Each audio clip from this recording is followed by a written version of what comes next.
Ketika Abdullah bin Haram meninggal dunia di perang Uhud, tiba-tiba dia sadar sesak. Kemudian dia mendengar suara Allah berfirman kepadanya, "Ya abdi taman, wahai hambaku, beranan-ananlah, bercita-citalah, memintalah kepadaku, aku akan beri."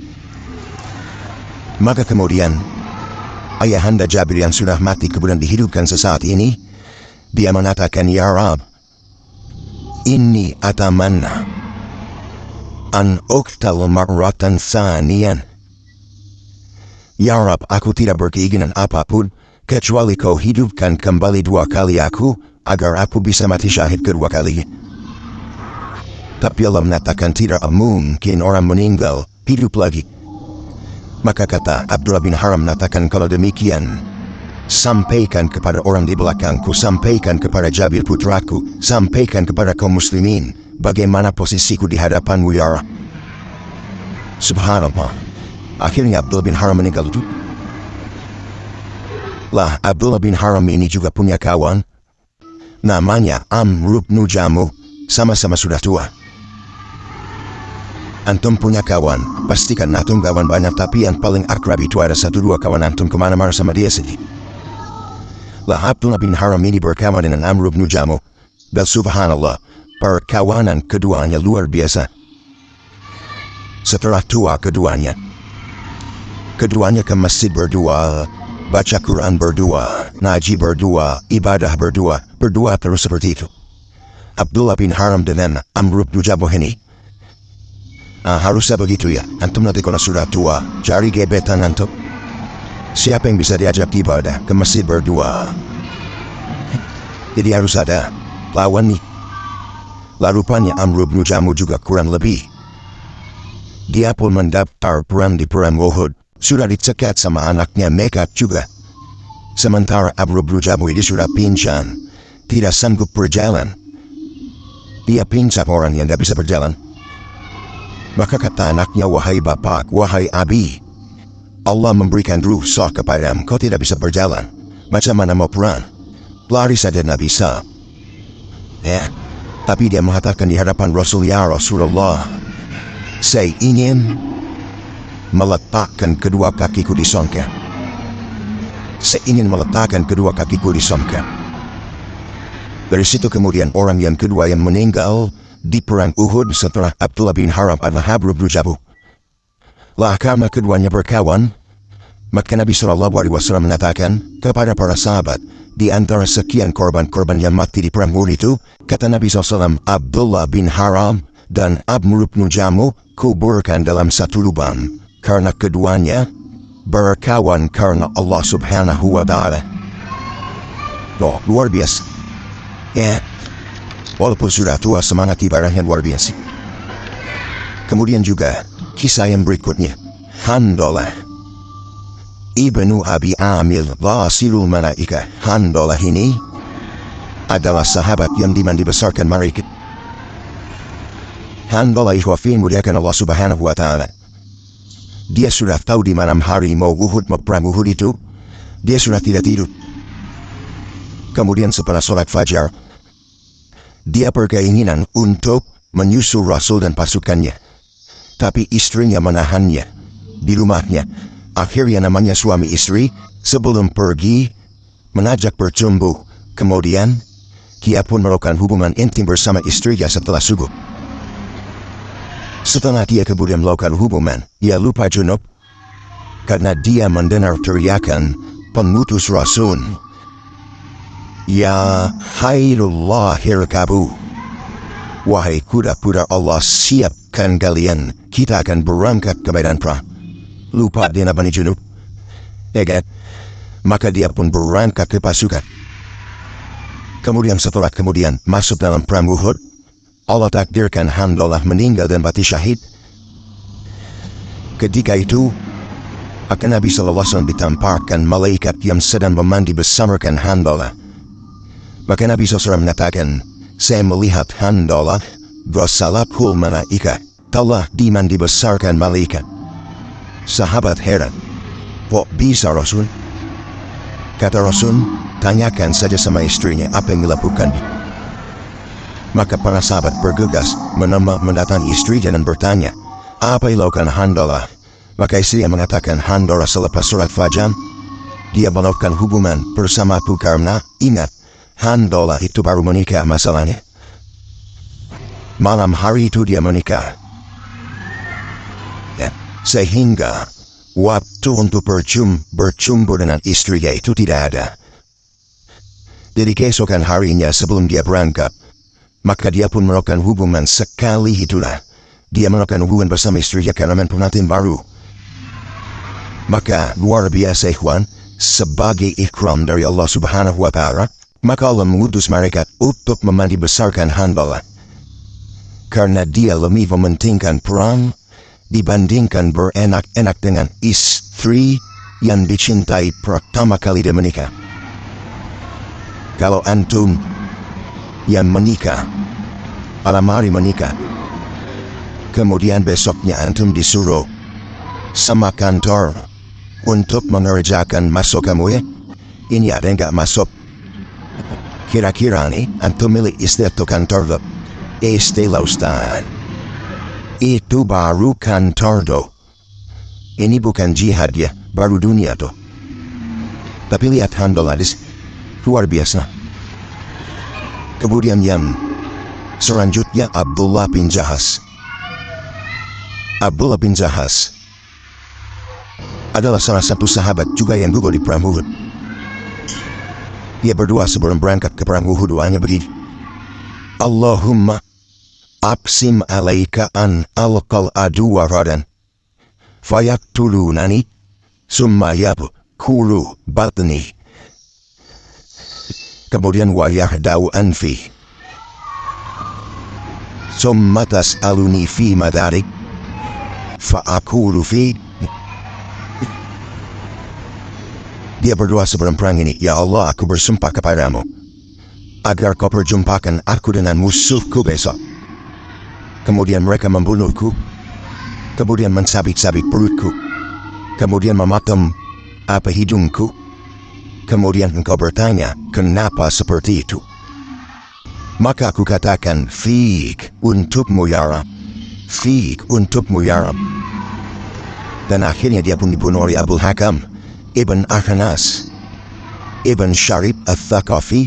Kemudian dia pun dikubur bersama Hamzah bin Abdul Muttalib dalam satu lubang. Ya. Kemudian juga Hamzah bin Abdul Muttalib ini singa Allah dan Rasulnya Hamzah. Di awal peperangan saja 6 orang dibunuh langsung. Tapi Hamzah ini memang dibunuh tidak cara jantan. Dia dibunuh oleh Wahsy. Wahsy ini karena diiming-iming oleh tuannya kalau bisa membunuh Hamzah, maka hadiahnya diberikan. Akhirnya Wahsy ini karena tukang tembak, dia mengendap-endap tudiannya ingin membunuh Hamzah, sana tidak hendak terlibat dalam peperangan Trudala. Hamzah tahu Wahsy ini membahayakan bagi dia, tapi Hamzah tidak mempedulikan Wahsy karena disangka siapa Wahsy. Dia bukan apa-apa. Makanya kata para ulama, dalam peperangan tidak boleh ada keyakinan seperti ini. Jangan meremehkan siapapun. Boleh jadi yang meremehkan itu justru membunuh kita. Ketika Hamzah meremehkan Wahsy inilah, ternyata Wahsy pula yang kemudian menusuk Hamzah dari belakang. Dan sebab itulah Hamzah kemudian meninggal dunia. Kemudian dicincang oleh Hindu. Karena dia marah, Hamzah yang telah membunuh keluarga Hindu. Lah ketika itu Wahsy pun belakangan masuk Islam kan. Maka dia pun menyesal karena telah membunuh orang yang paling dicintai Rasul. Ketika Wahsy masuk Islam, Rasul tidak mau melihat wajahnya. Kenapa terkenam dengan perbuatan jahatnya kepada Hamzah? Maka Nabi SAW mengatakan, ya sudah, kalau kau masuk Islam silakan, tapi kalau ngaji paling belakang jangan kau harapkan wajahmu di hadapanku. Karena terkenam dengan Hamzah. Dari sinilah Wahsy ingin bertekad, kalau dulu pernah membunuh orang yang paling dicintai Rasul, maka dia harus membunuh orang yang paling dibenci Rasul. Maka dalam perang Yamamah, dipimpin oleh Abu Bakar Siddiq radhiyallahu anhu melawan Musailamah al-Kadzdzab, maka dia balas kematian Hamzah dengan membunuh Musailamah al-Kadzdzab. Wahsy akhirnya berhasil membunuh Musailam al-Kadzdzab. Kemudian juga kisah yang lain, itu kisah laki-laki, banyaklah kisah laki-laki. Sekarang kita lihat kisah perempuan. Ini khusus untuk ibu-ibu pelajaran besar, Bu. Bagaimana seorang wanita di zaman Rasul. Di zaman Nabi SAW ada wanita namanya Ummu Imarah. Benarkan Bu ya? Ummu Imarah radhiyallahu anha. Kita tahu bahwa dalam perang itu ada seorang laki-laki kafir. Beberapa hari sengaja menggali parit, menggali lubang di sekitar Uhud itu, dengan keyakinan bahwa Rasul supaya masuk lubang itu. Dan subhanallah, keinginannya dikabulkan Allah. Ditakdirkan ketika Nabi SAW perang di Uhud, dia lupa dan tidak perhatian dengan lubang itu. Akhirnya Rasul terperosok ke dalam lubang itu. Maka Rasul pun dikeluarkan di lubang itu. Ditambah-tambah kemudian ada isu bahwa Rasul meninggal.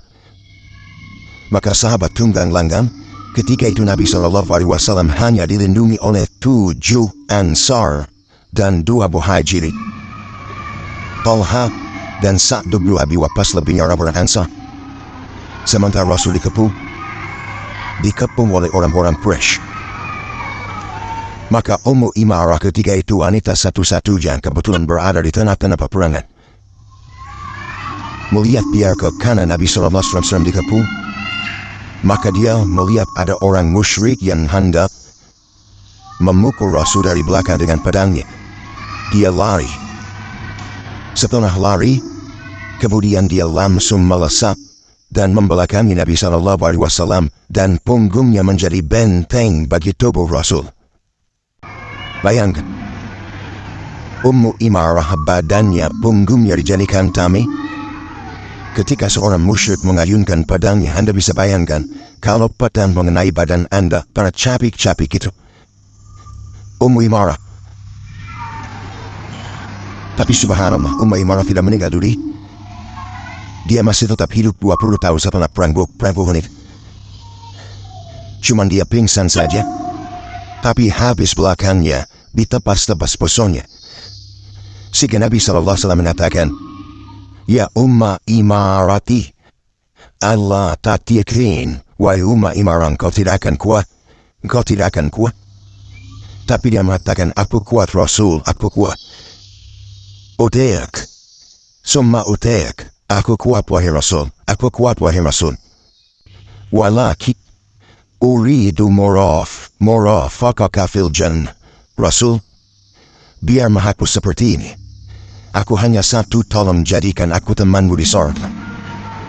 Maka kemudian datang anaknya Ummu Imarah dan mengatakan, "Ya ummi wa ibuku." Kata Ummu Imarah, Da'ani, tinggalkan aku.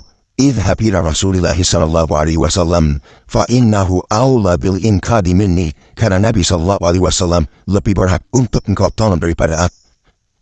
Lihat bagaimana keberanian Ummu Imarah. Luar biasa menolong agama Allah.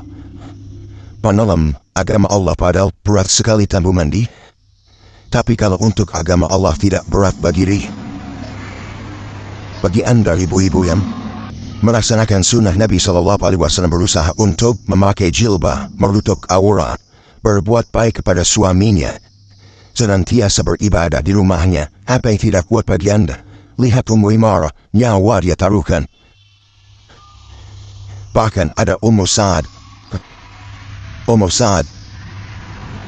Ia punya anak namanya Amr bin Mu'ad. Amr bin Mu'ad syahid di perang Uhud. Tetapi ketika dia mencari-cari putranya, maka Nabi SAW mengatakan, "Ya Umma Sa'adin, abshiri wa bashiri ahlikum. Inna tatlahum qad tarafaku fil jannata jami'an." Ya Ummu Sa'ad, berikan kabar kepada keluargamu dengan kabar yang baik. Karena sesungguhnya seluruh yang korban perang Uhud, semuanya sudah diangkat dan mereka semua sudah di surga. Maka dia mengatakan, "Radina ya Rasulullah, wa man yabki alaihim ba'da hadha." Kami ridho dengan engkau hai Rasul, maka setelah ini tidak ada tangisan lagi bagi kami. Karena kami sudah senang, anak kami masuk songkla. Bahkan ada seorang wanita, bapaknya meninggal di perang Uhud, suaminya meninggal di perang Uhud, anaknya meninggal di perang Uhud. Dia justru mencari Rasul. Dikatakan kepada wanita ini, bapakmu meninggal. Maka dia mengatakan, wa ma fa'ala Rasulullah, lalu apa yang dilakukan Rasul? Suamimu meninggal, dia pun mengatakan, wa ma fa'ala Rasulullah, lalu bagaimana kondisi Rasulullah? Kemudian dikatakan, Ibnu Kamar, anakmu meninggal, maka dia mengatakan, wa ma fa'ala Rasulullah. Saya tidak bertanya di mana bagaimana kondisi Rasul. Orang-orang heran mengatakan, ya fulana, dihabarkan kepadamu bapakmu, suamimu dan anakmu meninggal, kenapa kau tidak bersedih? Kemudian dia mengatakan, tidak, pikiranku hanya kepada Rasul. Tolong antarkan aku kepada Rasul. Akhirnya diantarkan kepada Nabi SAW. Setelah di hadapan Rasul dan melihat Rasul selamat, maka dia mengatakan, kullu musibatin ba'daka ya Rasulullah zalalun. Setiap musibah setelah aku melihat wahai Rasul, semuanya menjadi kecil. Nah, ada apa-apa? Lihat, ini jagoan-jagoan wanita di perang Uhud. Ya, luar biasa. Bahkan Anas bin Nadhr radhiyallahu an, dia itu tidak ikut perang Uhud. Dia seorang musafir, baru datang dari safar. Tiba-tiba ada pasukan Uhud yang tunggang langgang ketemu di jalan. Kata Anas bin Nadhr, kenapa kalian berlarian? Maka mereka mengatakan, Nabi SAW meninggal dunia. Muhammad SAW meninggal dunia. Kata Anas bin Nadhr, demi Allah, kalau seandainya kalian hidup sementara Nabi SAW meninggal dunia, maka ini kehidupan yang tidak ada faedahnya. Berangkat kalian, kembali kalian ke Uhud. Akhirnya Anas bin Nadhr mengembalikan pasukan itu. Sesampainya di Uhud dia mengatakan, wallahi demi Allah, inilah ajidu raihatal jannah min kibalil Uhud. Demi Allah, aku sudah mencium bau surga di balik bukit Uhud ini. Maka dia berperang habis-habisan, kemudian mati syahid. Anas bin Nadhr dari sini menunjukkan bahwa bau surga itu bisa ke bumi. Bisa sampai ke bumi, buktinya Anas bin Nadhr mencium bau surga. Ya tentu orang-orang tertentu saja ya. Bukan berarti antum lewat, ini harum ini, bau surga napanya. Jadi orang-orang yang tertentu yang akan mendapatkan itu. Taib, ini diantara jagoan-jagoan sahabat-sahabat di perang Uhud. Kita akan urut bagaimana peristiwa Uhud ini. Masyarakat muslimin yang dimuliakan Allah Subhanahu wa ta'ala. Setelah kemudian kaum muslimin dikumpulkan Nabi SAW. Nabi SAW sempat bermimpi di malam hari. Bermimpi di malam harinya, kemudian takwilnya itu dibagi tiga. Pertama, akan terjadi sesuatu musibah kepada kaum muslimin di perang Uhud. Yang kedua, akan terjadi pembunuhan kepada Hamzah dan mati syahid, dan dialah Sayyidus Syuhada. Yang ketiga, setelah pulangnya mereka dari perang Uhud, maka ada kebaikan yang akan mengangkat derajat kaum muslimin. Ini di antara tiga takwil mimpi Nabi SAW. Maka Nabi SAW mengumpulkan para sahabat ketika itu 1000 orang. Nabi sebenarnya tidak mau berangkat ke Uhud. Nabi tidak mau. Nabi itu ingin tetap di Madinah menghadang musuh. Dan idenya Nabi ini disepakati oleh pemimpin munafik, Abdullah bin Ubay.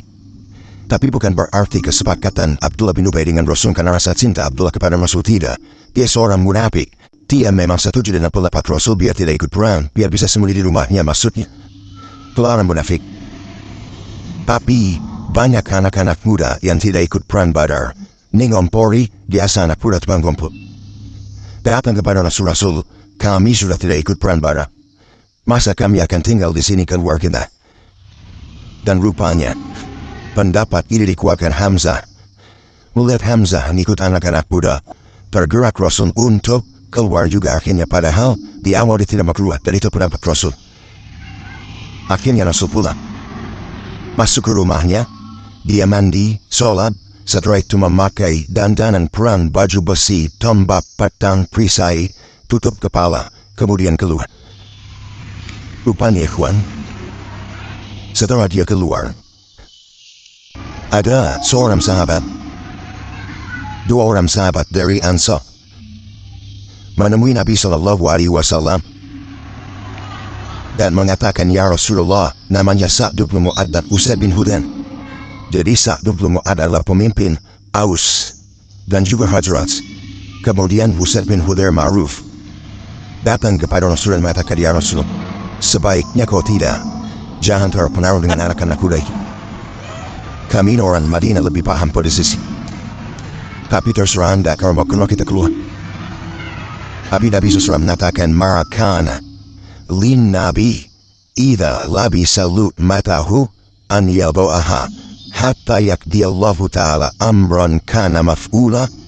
Atau kama kala Nabi SAW, tidak layak bagi seorang Nabi kalau baju masih sudah nempel di badannya untuk dilempahkan kembali sampai Allah memutuskan perkara. Artinya kalau sudah dipakai harus keluar.